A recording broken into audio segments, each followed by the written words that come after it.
ভাইরা আমার,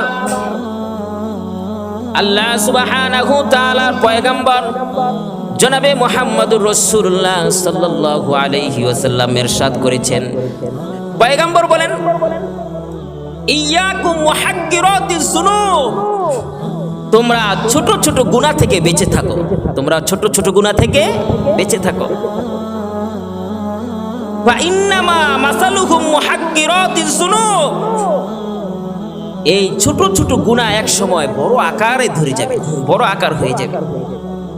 সেই জন্য ছোট গুনাহ হলে কি হবে, ছোট গুনাহ থেকে বেঁচে থাকতে হবে, ছোট গুনাহটাই করা যাবে না। এই ছোট গুনার ব্যাপারে একটা উদাহরণ দিয়েছে।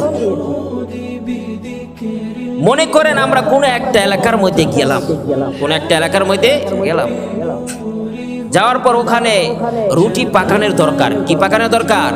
রুটি পাকানোর দরকার, রান্না বান্না করার দরকার। 20 জন একটা জামাত গেলাম, 20 জন, কয়জনের? 20 জনের একটা জামাত গেলাম।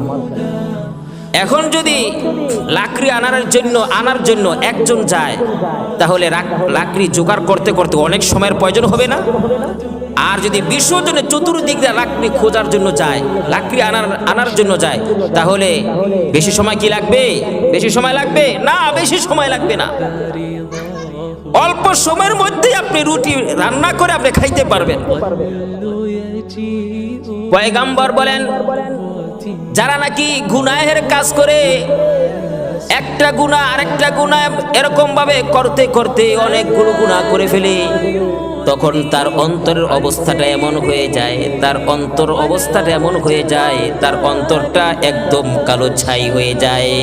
আর এই গুনাহ করার কারণে আল্লাহ পাক রব্বুল আলামিনের ইবাদত করতে আর তার নিকটে মজা লাগে না, তার নিকটে আর মজা লাগে না, তার নিকটে আর স্বাদ লাগে না, স্বাদ পায় না।